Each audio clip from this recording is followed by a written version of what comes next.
Hello friends, welcome to நித்தம் நித்தம் சமையல். நம்ம இன்னைக்கு ரொம்பவே டேஸ்டியான காலிஃப்ளவர் ரைஸ் எப்படி பண்ணுறதுன்னு பார்க்கலாம். ஒரு பாத்திரத்தில் தண்ணி சேர்த்துக்கோங்க. தண்ணி சூடானதும் இதில் பார்த்தா உப்பு, மஞ்சள் தூள் சேர்த்துக்கலாம். தண்ணி லைட்டாக ஒரு கொதி வந்ததும் ஸ்டவ் ஆஃப் பண்ணிவிடுங்க. இப்போ காலிஃப்ளவர் அந்த மாதிரி சின்ன சின்னதாக கட் பண்ணிவிட்டு இந்த தண்ணியோடு சேர்த்துக்கோங்க. சேர்த்துட்டு இதை நல்லா ஒரு நிமிஷம் போல் அப்படி மிக்ஸ் பண்ணிகிட்டே இருங்க. இப்போ இது 2 நிமிஷம் அப்படியே சுடு தண்ணியிலே இருக்கட்டும். இது 2 நிமிஷத்துக்கு அப்புறமா வெளியே எடுத்துடலாம். இதில் இருக்கிற தண்ணியெல்லாம் நல்லா வடிச்சிட்டு ஒரு பிளேட்டுக்கு மாற்றிக்கோங்க.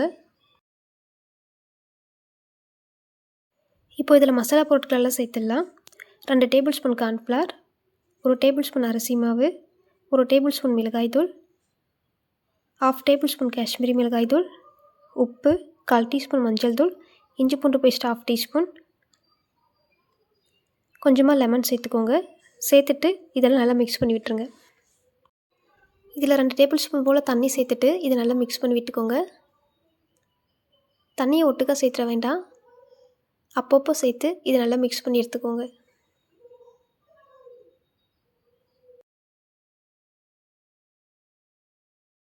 இந்த மாதிரி மிக்ஸ் பண்ணி விட்டுட்டு இதை ஒரு 15 மினிட்ஸ் அப்படியே ஊற விட்டுருங்க. பேனில் எண்ணெய் சேர்த்துட்டு எண்ணெய் சூடானதும் இதில் காலிஃப்ளவரை சேர்த்துக்கலாம்.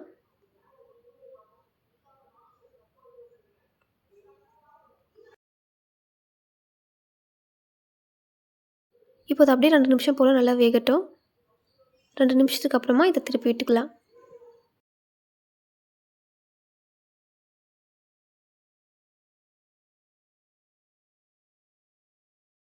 ரெண்டு சைடும் திருப்பி விட்டுட்டு இதை நல்லா இந்த மாதிரி வேக வச்சுட்டு எடுத்துக்கோங்க.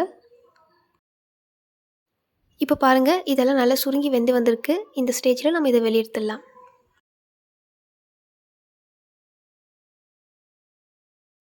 பேனில் நம்ம காலிஃப்ளவர் பொரிச்ச எண்ணெயை சேர்த்துக்கலாம்.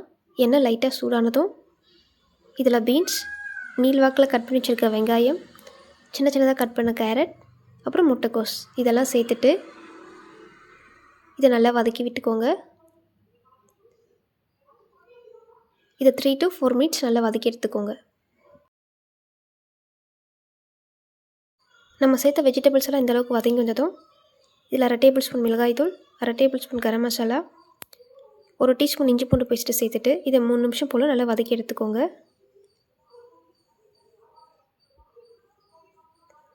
இப்போ இதில் நம்ம பொரிச்சு வச்சுருக்க காலிஃப்ளவர் சேர்த்துட்டு இது கூடவே 1 table spoon lemon, 1/2 teaspoon pepper, ரைஸ்க்கு தேவையான உப்பு போட்டுட்டு இதை நல்லா ஒரு நிமிஷம் மிக்ஸ் பண்ணி விட்டுருங்க.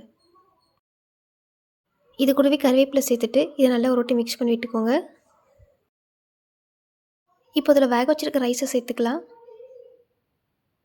சேர்த்துட்டு இதை நல்லா மிக்ஸ் பண்ணிவிட்டு எடுத்துக்கோங்க. இப்போ ரொம்பவே டேஸ்டியான காலிஃப்ளவர் ரைஸ் ரெடிங்க. நீங்களும் ட்ரை பண்ணி பாருங்கள். நெக்ஸ்ட் வீடியோவில் பார்க்கலாம்.